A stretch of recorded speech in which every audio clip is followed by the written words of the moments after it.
আমরা দীর্ঘক্ষণ গিয়ে সিও স্যার এবং চেয়ারম্যান স্যারের সাথে কথা বললাম, অনেক আলোচনা হয়েছে। আমরা আমাদের মূল বিষয়গুলো দাবি যেটা রেখেছি সেটা প্রথম হচ্ছে এই টাইমকে এক্সটেন্ড করতে হবে। কিভাবে করবেন না করবেন নিশ্চিতভাবে আমরা তার রাস্তাটাও দেখিয়ে এসেছি।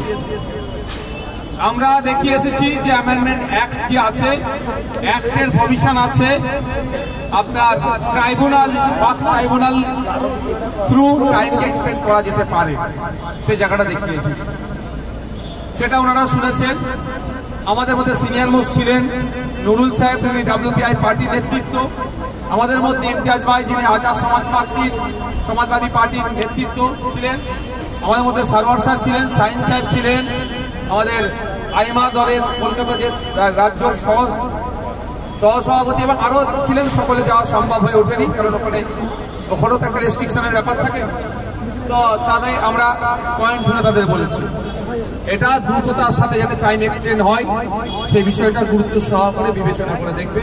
তিনি আমাদেরকে জানিয়েছেন, বিস্তারিত বলবেন আমাদের নেতৃত্বরা। আমি জাস্ট বলি যে এটাও তারা বিবেচনা করে দেখছেন যাতে দ্রুততার সাথে এটা হয়। তার জন্য আইনি লিগালি যে প্রসিডিওর আছে সেগুলো তারা মেনটেন করতে অলরেডি বলছে শুরু করেছে। ভালো কথা।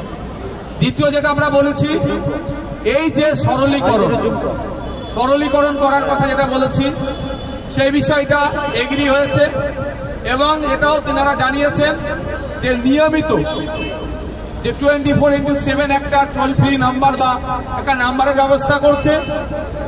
এবং আপনাদের জানিয়ে রাখি যে হজ হাউস আছে বাক্সার কাছে, ওখানে 30টা মতো কাউন্টার করছে, যেখানে যারা মতোয়াল্লি তারা যদি যোগাযোগ করে এই যে সরলীকরণের ক্ষেত্রে বা কোন তথ্য কি তথ্য লাগবে, এক্সাক্ট এই মুহূর্তে কি ডকুমেন্টস দিলে সেটা আপনার আপলোডটা ভ্যালিড হবে, আপলোড তো হয়ে যাবে, ইনভ্যালিড না হয়ে যায়, সেই বিষয়গুলো তারাও ওখানে সহযোগিতা করবে। আর যে বিষয়টা আমি বলেছিলাম আমরা যে গুরুত্বপূর্ণ বিষয় যে আপনার ওয়াক বাই ইউজার যে ঘটনাটা ঘটছে সেক্ষেত্রেও যে কারো একজনের নামে আছে তাকে খুঁজে পাওয়া গিয়েছে কিন্তু এখনো ইসি নাম্বার হয়নি, তারও সরলীকরণের জন্য আমরা অনেক প্রস্তাব রেখেছি। ভাই তুমি মিডিয়ার লোক পিছিয়ে যাও না, মিডিয়ার লোককে ছাড়ো না, মিডিয়ার লোক সরলীকরণের জন্য সেই প্রস্তাবটাও তারা গ্রহণ করেছে, আমাদের সাথে আলোচনা করেছে। দীর্ঘক্ষণ আমরা আলোচনা করেছি। আমরাও আমাদের দিক থেকে এর খারাপ দিক কি সেটাও বলেছি এবং তারাও বলেছে। তবে একটা জিনিস আমাকে ভাবাচ্ছে, এটা একদিনের পরিকল্পনা নয়। রাজ্য সরকারের দিকে বলছেন যে আপনি ভয় পাবেন না, আপনার আমাদের রাজ্যে ওয়াকফ অ্যামেন্ডমেন্ট অ্যাক্ট লাগু হতে দেব না, কিন্তু ওয়াকফ অ্যামেন্ডমেন্ট অ্যাক্ট লাগু হওয়া বা উমিদ পোর্টালে আপলোডের জন্য ট্রেনিং যাতে হয় তার ব্যবস্থা কিন্তু অলরেডি করে ফেলেছিল, আমরা জানি না। তাহলে আমাদের অগোচরে আমাদের গোপনে সরকার আমাদেরকে কিভাবে ধ্বংসের দিকে আস্তে আস্তে ঠেলে নিয়ে যাচ্ছে সে বিষয়বস্তুটা স্বল্প করে আমাদের নুরুদ্দিন সাহেব আর ইমতিয়াজ ভাই আপনাদেরকে স্বল্প করে জানাচ্ছেন বলে আমাদের এখানকার আজকের এই ডেপুটেশন কর্মকলাপ সমাপ্ত হবে। এখন আমাদের বক্তব্য দেবেন আজাদ সমাজবাদী পার্টির পক্ষ থেকে জনাব ইমতিয়াজ মোল্লা সাহেব।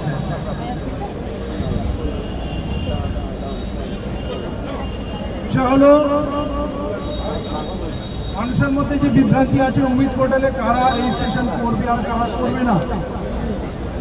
তো আমরা যেটা তথ্য জানতে পারলাম প্রায় 13টা সাবজেক্ট আছে, যার মধ্যে 7টা কম্পালসারি আর 6টা অপশনাল।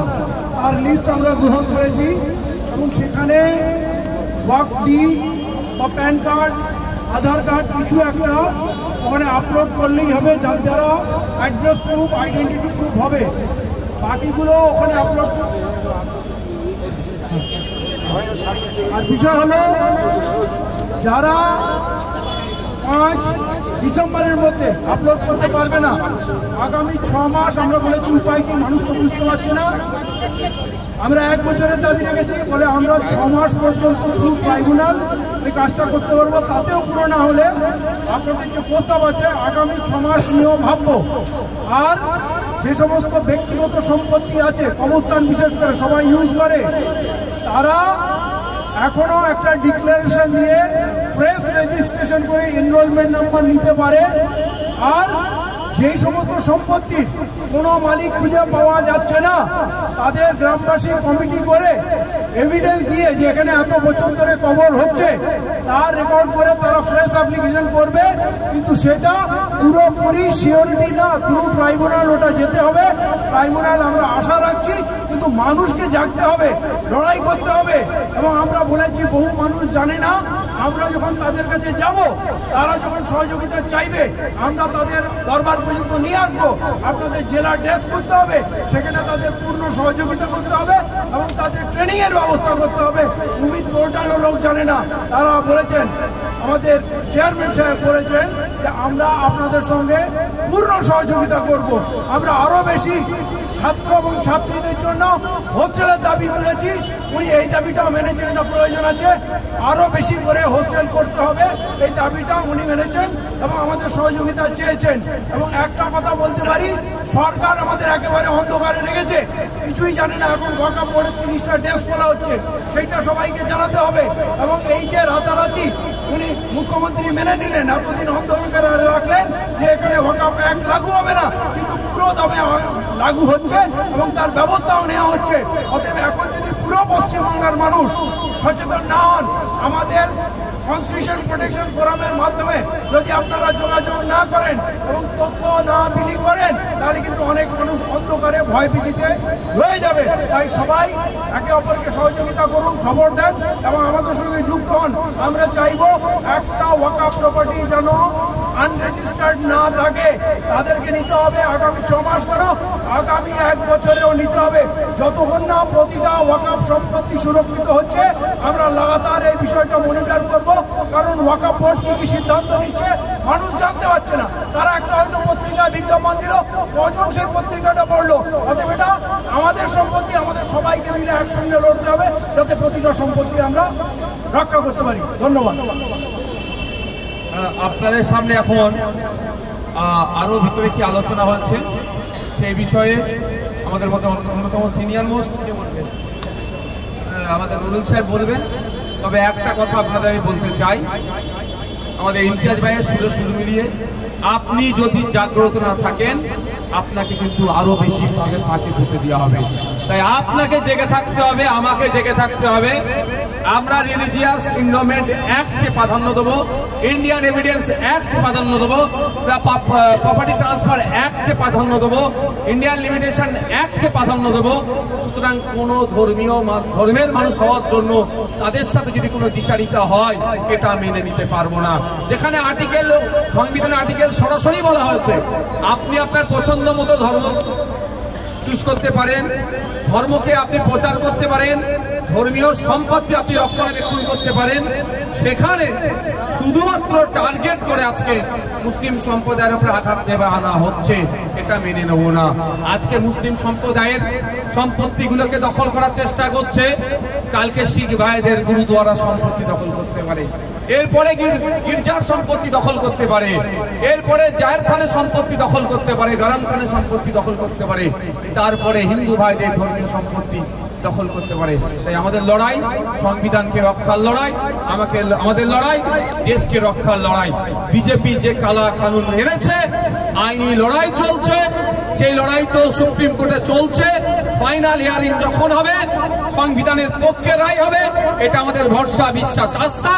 কিন্তু এখন যদি সুপ্রিম কোর্টে মামলা চলছে বলে এই মমতা ব্যানার্জির কথা শুনে ঘুমিয়ে পড়েন যে মমতা ব্যানার্জি আছে আমাদের দেখে নেবে, তাহলে কিন্তু এই রকম এসে ফুটপাতে আপনাকে আমাকে বুঝতে হবে। সুপ্রিম কোর্টে মামলা চলবে, মাঠে ময়দানে আমাদের জাগ্রত থাকতে হবে। আপনার কাছে আপনার পরিবার কি থাকবে, আপনাকে দলিত, আদিবাসী, হিন্দু, জৈন, খ্রিস্টান, মুসলমান নির্বিশেষে ঐক্যবদ্ধ হতে হবে। এখন এখন বক্তব্য দেবেন নুরুল সাহেব, WPR পার্টির প্রতিনিধি।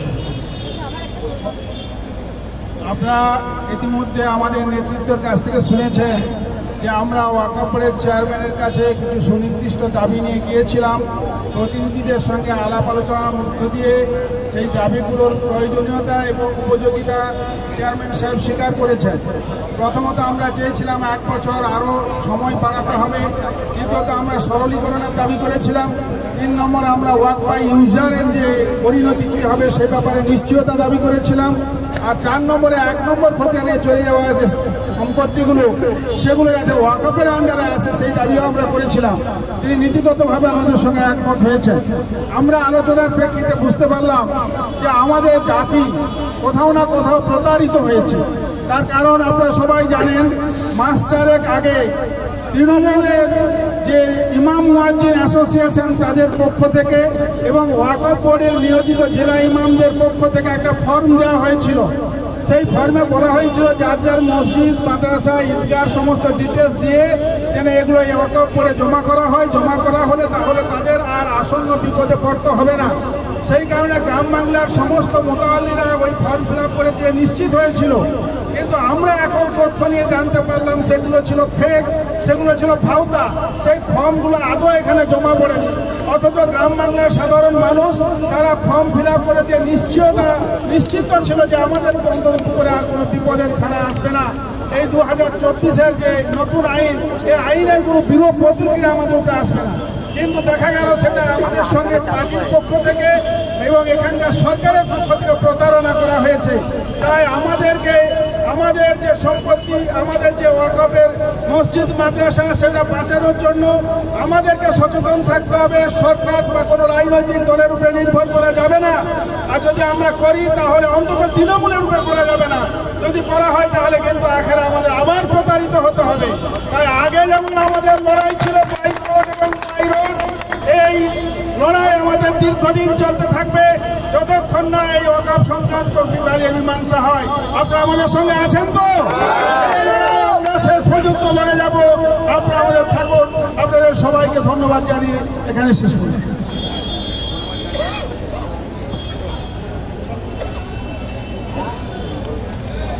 আপনারা জানেন দীর্ঘক্ষণ আজকে সভা চলছে এবং ডেপুটেশন দিয়ে আমাদের প্রোটেকশন ফোরামের লিডারশিপ বিস্তারিত বলেছেন।